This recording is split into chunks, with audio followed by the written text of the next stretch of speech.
شروع کرتا ہوں اللہ کے نام سے جو بڑا مہربان نہایت رحم کرنے والا ہے۔ غوث پاک کی شان یہ تھی کہ آپ نے 40 سال تک عشاء کے وضو سے فجر کی نماز ادا فرمائی۔ غوث پاک رحمۃ اللہ علیہ کی شان یہ تھی کہ جب بے وضو ہوتے اسی وقت وضو فرما کر 2 رکعت نماز نفل پڑھ لیا کرتے تھے۔ غوث پاک کی شان یہ تھی کہ آپ 13 علوم میں بیان فرمایا کرتے تھے۔ غوث پاک کی شان یہ تھی کہ آپ کے دست کرامت پر 500 سے زائد غیر مسلموں نے اسلام قبول کیا اور 1 لاکھ سے زیادہ ڈاکو، چور، فاسق، فسادی اور بڑے بڑے گناہ کرنے والوں نے توبہ کی۔ دوستو، آج کی اس ویڈیو میں ہم شیخ عبد القادر جیلانی محبوب سبحانی غوث اعظم رحمۃ اللہ علیہ کی 15 کرامات کا ذکر کریں گے۔ ان میں سے پہلی کرامت یہ ہے، غوث پاک رحمۃ اللہ علیہ سے کرامت کا مطالبہ۔ راوی کا قول ہے کہ میں نے خلیفہ کو ایک دن حضرت شیخ عبد القادر جیلانی رحمۃ اللہ علیہ کی خدمت میں دیکھا کہ وہ عرض کر رہا، حضور میں آپ سے کوئی کرامت دیکھنا چاہتا ہوں تاکہ میرا دل اطمینان پائے۔ آپ رحمۃ اللہ علیہ نے فرمایا، تم کیا چاہتے ہو؟ اس نے کہا، میں غیب سے سیب کھانا چاہتا ہوں، اور پورے عراق میں اس وقت سیب نہیں ہوتے تھے۔ آپ رحمۃ اللہ علیہ نے ہوا میں ہاتھ بڑھایا تو 2 سیب آپ رحمۃ اللہ علیہ کے ہاتھ میں تھے۔ آپ رحمۃ اللہ علیہ نے ان میں سے ایک اس کو دے دیا اور ایک آپ نے خود رکھ لیا۔ جب غوث اعظم نے اپنا سیب کاٹا تو نہایت سفید تھا، اس سے مشک کی سی خوشبو آتی تھی، اور خلیفہ نے جب اپنے ہاتھ والا سیب کاٹا تو اس میں کیڑے تھے۔ خلیفہ پوچھنے لگا، حضور یہ کیا ماجرا ہے؟ آپ کے ہاتھ میں نہایت عمدہ سیب تھا اور میرے میں کیڑے کیوں ہیں؟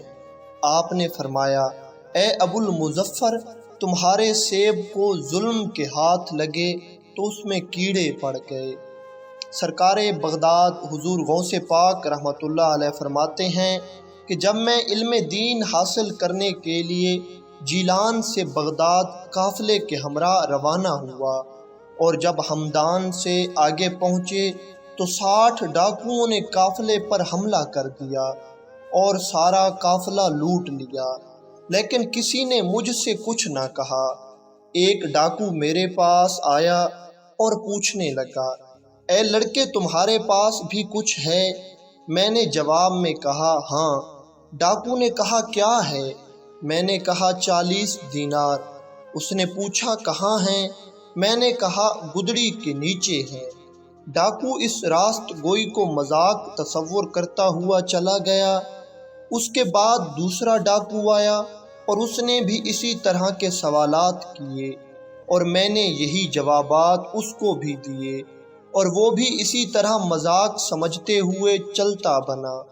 جب سب ڈاکو اپنے سردار کے پاس جمع ہوئے تو انہوں نے سردار کو میرے بارے میں بتایا تو مجھے وہاں بلا لیا گیا۔ وہ مال کی تقسیم کرنے میں مصروف تھے۔ ڈاکوؤں کا سردار مجھ سے مخاطب ہوا، تمہارے پاس کیا ہے؟ میں نے کہا، 40 دینار ہے۔ ڈاکوؤں کے سردار نے ڈاکوؤں کو حکم دیتے ہوئے کہا، اس کی تلاشی لو۔ تلاشی لینے پر جب سچائی کا اظہار ہوا تو اس نے تعجب سے سوال کیا کہ تمہیں کس چیز نے سچ پر آمادہ کیا؟ میں نے کہا، والدہ ماجدہ کی نصیحت تھی۔ سردار بولا، وہ نصیحت کیا ہے؟ میں نے کہا، میری والدہ محترمہ نے مجھے ہمیشہ سچ بولنے کی تلقین فرمائی تھی اور میں نے ان سے وعدہ کیا تھا کہ میں ہمیشہ سچ بولوں گا۔ تو ڈاکوؤں کا سردار رو کر کہنے لگا، یہ بچہ اپنی ماں سے کیے ہوئے وعدے سے منحرف نہیں ہوا، اور میں نے ساری عمر اپنے رب کی نافرمانی کی۔ اسی وقت وہ ان 60 ڈاکوؤں سمیت میرے ہاتھ پر تائب ہوا اور قافلہ کا لوٹا ہوا مال واپس کر دیا، چراغ کی طرح روشن ہو گیا۔ حضرت عبد المالک زیال رحمۃ اللہ علیہ بیان کرتے ہیں کہ میں ایک رات حضور غوث پاک رحمۃ اللہ علیہ کے مدرسے میں کھڑا تھا۔ آپ اندر سے ایک عصا دست اقدس میں لیے ہوئے تشریف فرما ہوئے۔ میرے دل میں خیال آیا کہ کاش حضور اپنے اس عصا سے کوئی کرامت دکھائیں۔ ادھر میرے دل میں یہ خیال گزرا اور ادھر حضور نے اپنا عصا زمین پر گاڑ دیا اور وہ عصا مثل چراغ روشن ہو گیا اور بہت دیر تک روشن رہا۔ پھر حضور غوث پاک نے اس کو اکھاڑ لیا تو وہ عصا پہلے جیسا ہو گیا۔ اس کے بعد حضور غوث اعظم نے مجھ سے فرمایا، بس اے زیال تم یہی چاہتے تھے۔ ایک دن حضور غوث پاک رحمۃ اللہ علیہ بیان فرما رہے تھے اور شیخ علی بن بیتی رحمۃ اللہ علیہ آپ کے پاس بیٹھے ہوئے تھے کہ ان کو نیند آ گئی۔ حضور غوث اعظم نے اہل مجلس سے فرمایا، خاموش رہو، اور آپ ممبر سے نیچے اتر آئے اور شیخ علی بن بیتی رحمۃ اللہ علیہ کے سامنے بادب کھڑے ہو گئے اور ان کی طرف دیکھتے رہے۔ جب شیخ علی بن بیتی رحمۃ اللہ علیہ خواب سے بیدار ہوئے تو حضور غوث پاک نے ان سے فرمایا کہ آپ نے خواب میں تاجدار مدینہ صلی اللہ علیہ وآلہ وسلم کو دیکھا ہے؟ انہوں نے جواب دیا، جی ہاں۔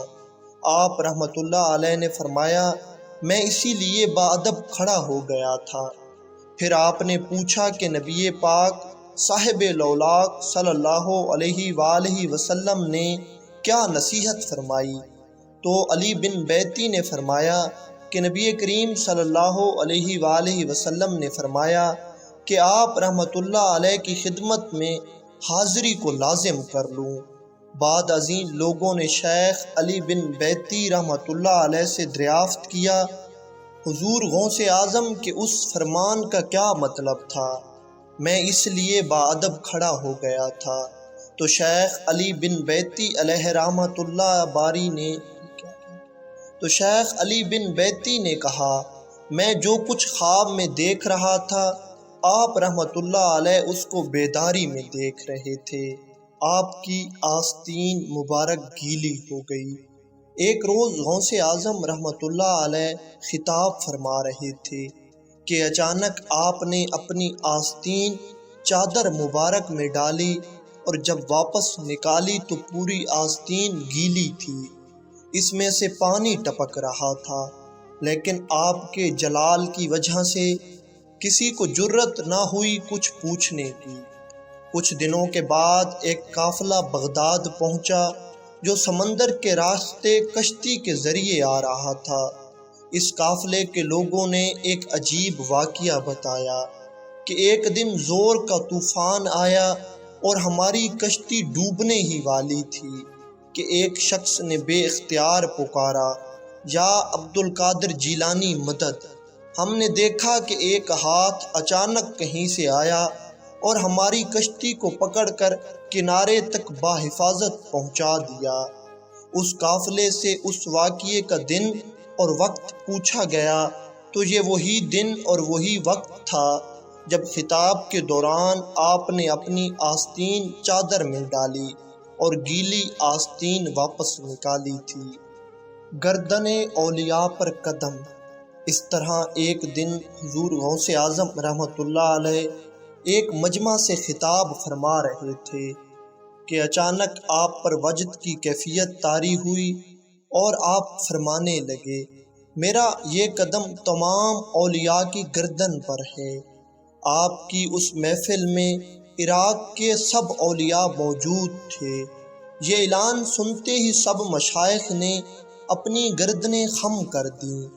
کامل شیخ علی بن ابو نصیر البہیقی رحمۃ اللہ علیہ بھی موجود تھے۔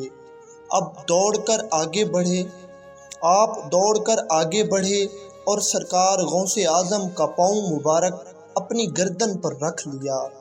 کرۂ ارض پر جہاں جہاں کوئی قطب، ابدال یا ولی تھا، سب نے حکم الہی سے غائبانہ طور پر یہ آواز سنی اور اپنی گردن جھکا لی۔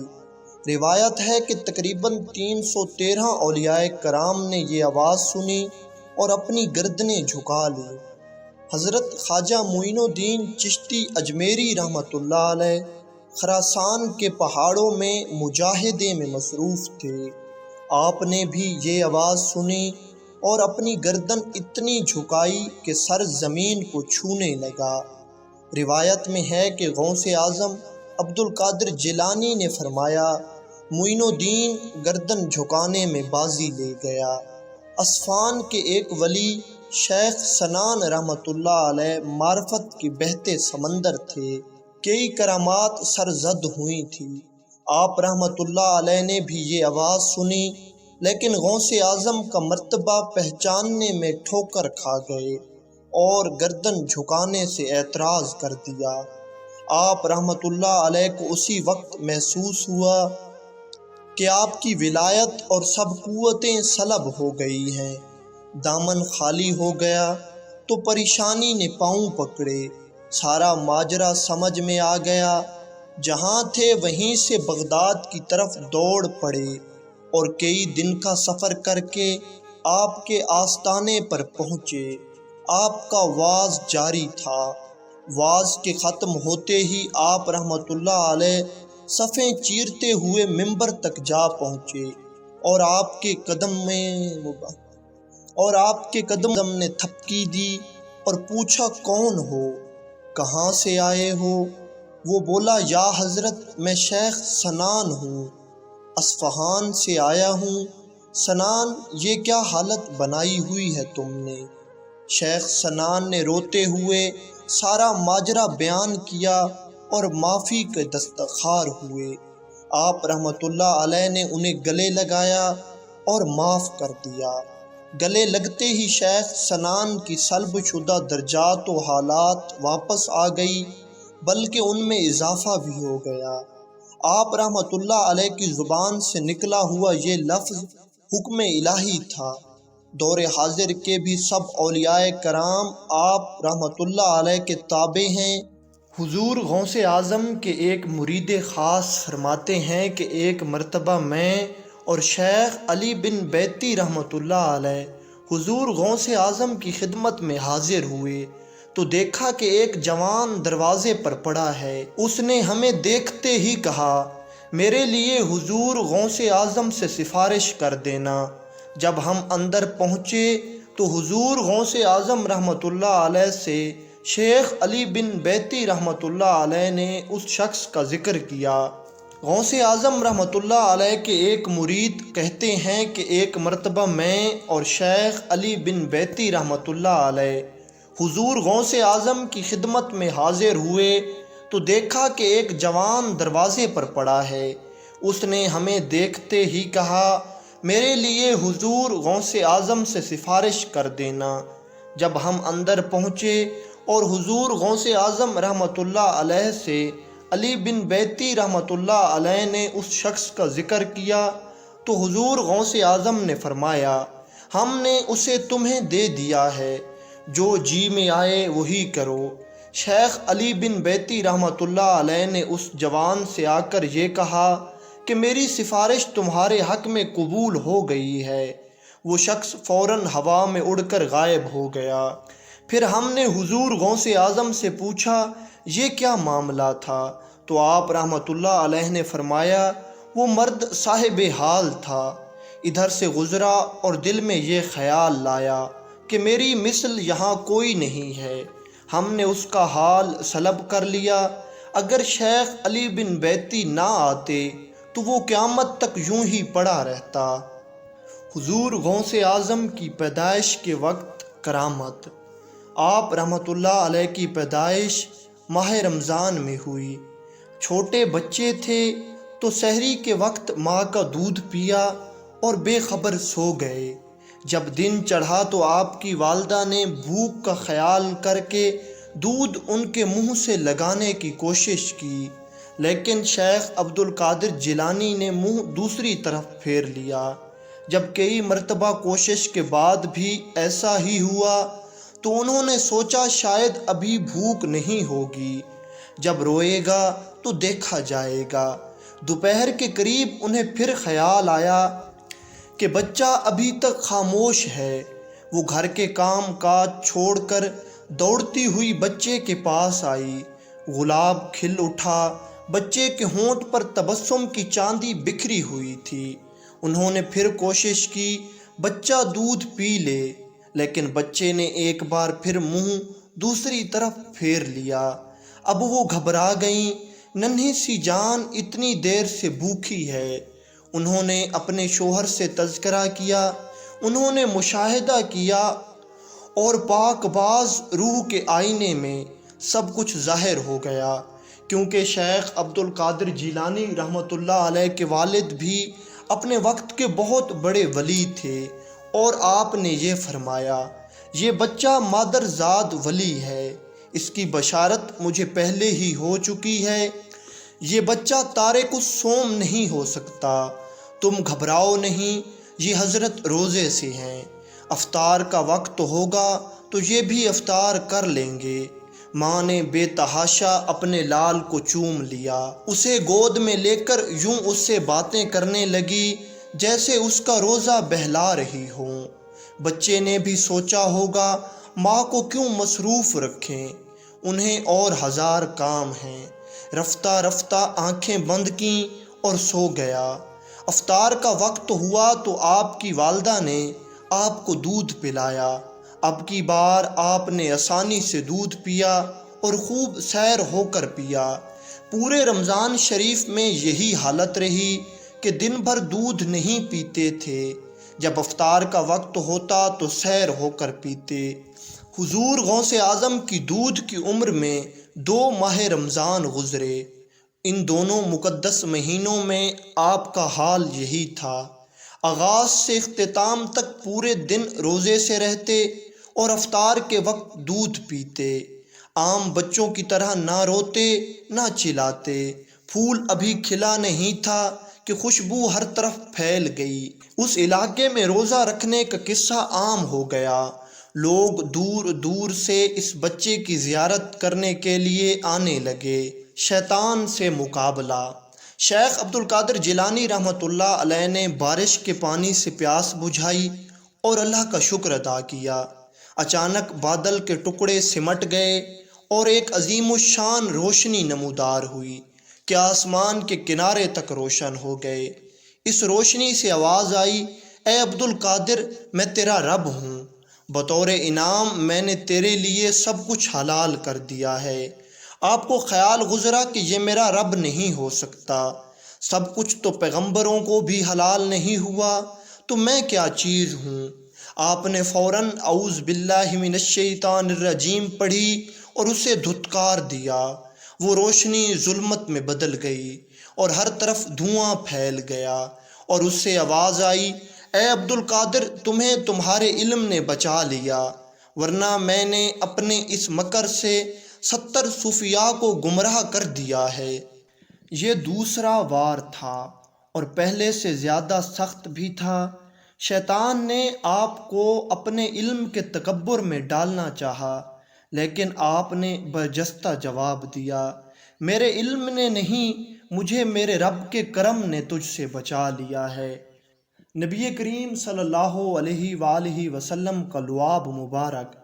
حضور غوث اعظم کو ہمیشہ سے تنہائی کی خواہش تھی۔ آپ کی ہمیشہ سے یہ حسرت رہی کہ کیسے میں عوام سے دور ہو جاؤں اور اپنے رب کی عبادت کروں، لیکن رب کو کچھ اور ہی منظور تھا۔ آپ کی آنکھ لگی تو سرور کونین صلی اللہ علیہ وآلہ وسلم خواب میں تشریف لائے اور فرمایا، اے عبد القادر، تم لوگوں کو گمراہی سے بچانے کے لیے واعظ و نصیحت کیوں نہیں کرتے؟ آپ نے عرض کی، حضور، میں ایک اجمی ہوں، عربوں کی فصاحت کے سامنے کیسے بولوں؟ سرکار مدینہ صلی اللہ علیہ وآلہ وسلم نے فرمایا، اپنا منہ کھولو۔ آپ نے حکم کی تعمیل کی۔ حضور نے اپنا لعاب مبارک 7 دفعہ آپ کے منہ میں ڈالا اور فرمایا، جاؤ واعظ کرو اور لوگوں کو اللہ کی طرف بلاؤ۔ آنکھ کھلی تو خواب تازہ تھا اور حکم واضح تھا۔ آپ نے حضرت ابو سعید سے بات کی تو انہوں نے اپنا مدرسہ اس کام کے لیے پیش کر دیا۔ ظہر کی نماز کے بعد واز کا اعلان کر دیا گیا اور آپ مدرسے میں ممبر پر تشریف لے آئے۔ لوگ زیادہ نہیں تھے لیکن آپ پہلی دفعہ واز کرنے لگے تھے، اس لیے جھجک رہے تھے۔ ایک دم کشف کی کیفیت طاری ہوئی اور آپ کو حضرت علی رضی اللہ تعالیٰ عنہ کی زیارت ہوئی۔ مولا علی شیر خدا نے فرمایا، واز شروع کیوں نہیں کرتے؟ حضور میں گھبرا گیا ہوں، جواباً عرض کیا۔ مولا علی نے بھی فرمایا، اپنا منہ کھولو۔ حکم کی پھر تعمیل ہوئی۔ حضرت علی رضی اللہ تعالیٰ عنہ نے 6 مرتبہ اپنا لعاب دہن حضرت غوث اعظم کے منہ مبارک میں ڈالا اور پھر فرمایا، اب واز شروع کرو۔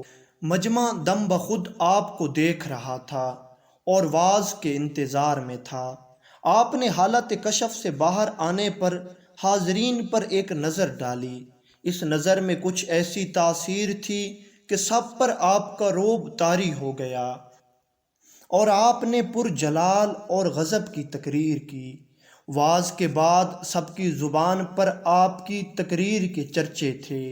شہرت پھیلی تو اگلے واز میں اور زیادہ لوگ آئے۔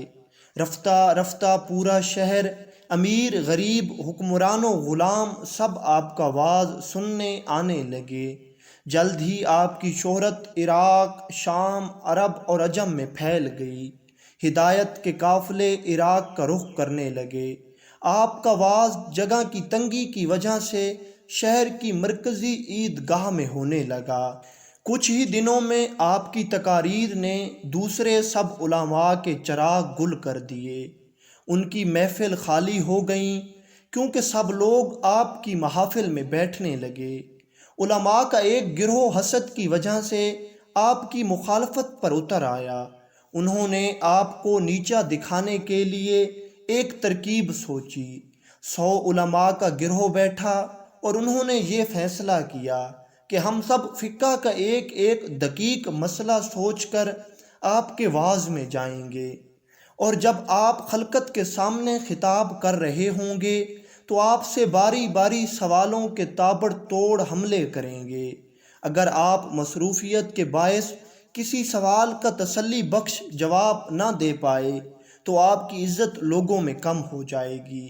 اس ترکیب پر عمل کرتے ہوئے یہ 100 علماء مجمع میں ممبر کے نزدیک جگہ بنا کر بیٹھ گئے۔ حضرت عبد القادر جیلانی کچھ دیر اپنے موضوع کا حق ادا کرنے کے بعد خاموش ہوئے اور ان 100 علماء کو باری باری مخاطب کر کر کہتے گئے، تمہارا یہ سوال ہے اور اس کا یہ جواب ہے، تمہارا یہ سوال ہے اور اس کا یہ جواب ہے، تمہارا یہ سوال ہے اور اس کا یہ جواب ہے۔ اس طرح ان 100 علماء کے سوال پوچھنے سے پہلے ہی ان کے جواب بھی دے دیے۔ سبحان اللہ! ایسے تسلی بخش جواب دیے کہ سب کی زبانیں بند ہو گئیں۔ مجلس میں کوہرام مچ گیا، اس قدر شور ہوا جیسے زلزلہ آ گیا ہو۔ اس کے بعد کسی کی جرت نہ ہوئی کہ آپ کے خلاف کوئی سازش کرتا۔ اب آپ کے واز کے ساتھ ساتھ آپ کے کشف و کرامات کا بھی چرچا ہونے لگا۔ آپ کی شہرت مزید پھیلی اور لوگ ہدایت کے لیے آپ کے واز سننے کے لیے دور دور سے آنے لگے۔ سرکٹی اونٹنی کا واقعہ۔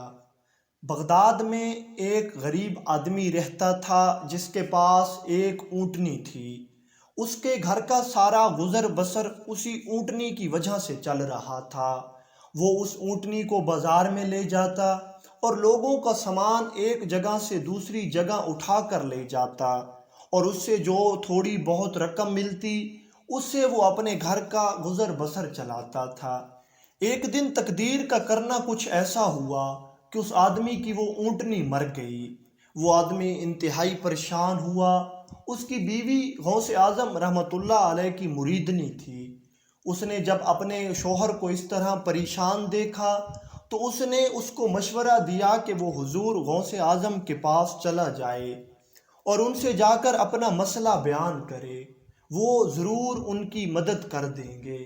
شوہر آپ کو نہیں مانتا تھا۔ وہ کہنے لگا میری اونٹنی مری ہے، اس میں غوث اعظم کیا کر سکتے ہیں؟ لیکن بیوی کی ضد کے آگے ہار گیا اور آپ کے پاس چلا گیا۔ جیسے ہی آپ کے پاس گیا تو آپ رحمۃ اللہ علیہ نے فرمایا ہمارے طبیلے میں جا کر ایک اونٹنی کھڑی ہے، اس کو لے لو۔ وہ شخص اس طبیلے میں چلا گیا۔ جب وہ طبیلے میں گیا تو وہاں جو اونٹنی موجود تھی وہ انتہائی کمزور اور نازک تھی۔ اس آدمی کو اونٹنی دیکھ کر حیرت ہوئی کہ اتنی کمزور اونٹنی کا میں کیا کروں گا۔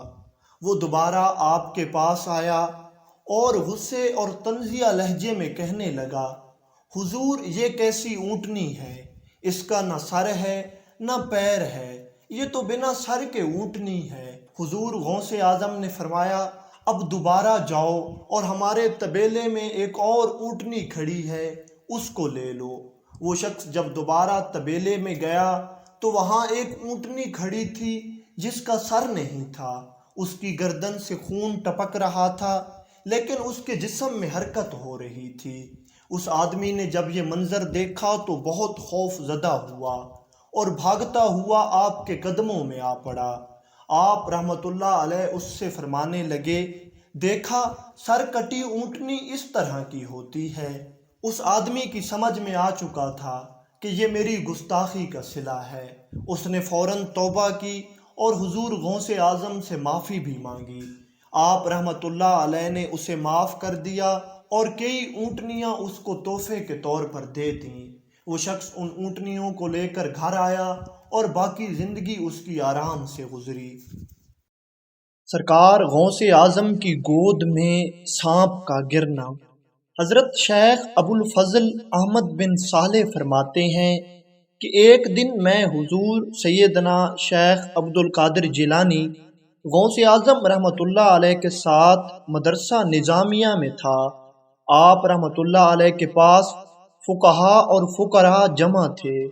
آپ رحمۃ اللہ علیہ سے گفتگو کر رہے تھے، اتنے میں ایک بہت بڑا سانپ چھت سے آپ کی گود میں گرا تو سب حاضرین وہاں سے ہٹ گئے اور آپ کے سوا وہاں کوئی نہ رہا۔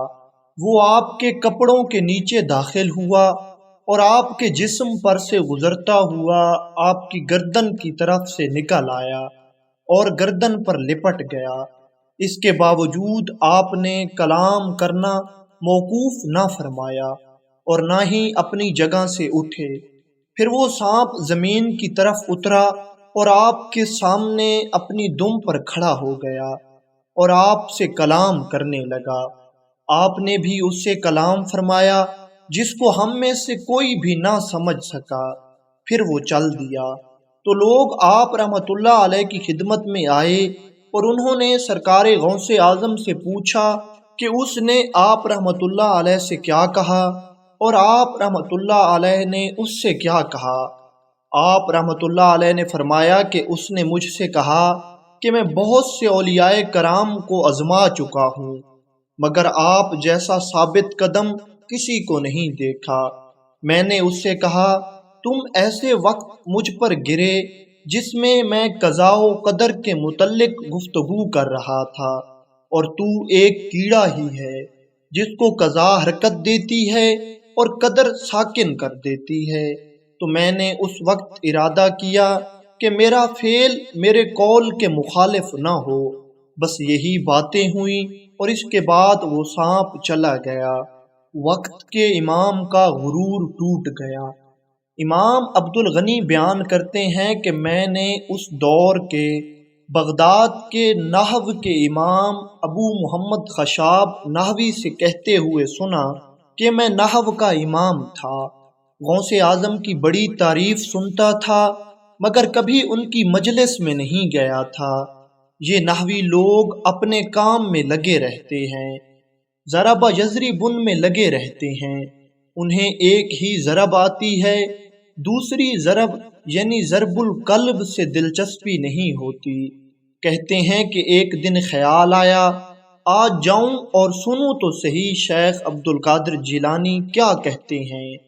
میں گیا اور ان کی مجلس میں بیٹھ کر انہیں سننے لگا۔ میں نحوی تھا، اپنے گھمنڈ میں تھا، لہٰذا مجھے ان کا کلام کوئی بہت زیادہ شاندار نہ لگا۔ میں نے دل میں کہا آج کا دن میں نے ضائع کر دیا۔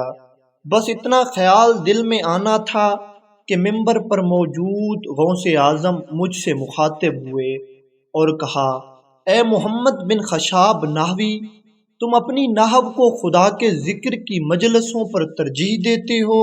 جس سیبویا کے پیچھے تم پھرتے ہو، ہم نے ایسے کئی گزارے ہوئے ہیں۔ امام سیبویا امام النحو تھے۔ نحو کے موضوع پر ایک کتاب جس کا نام الکتاب تھا، اس کے مصنف بھی ہیں۔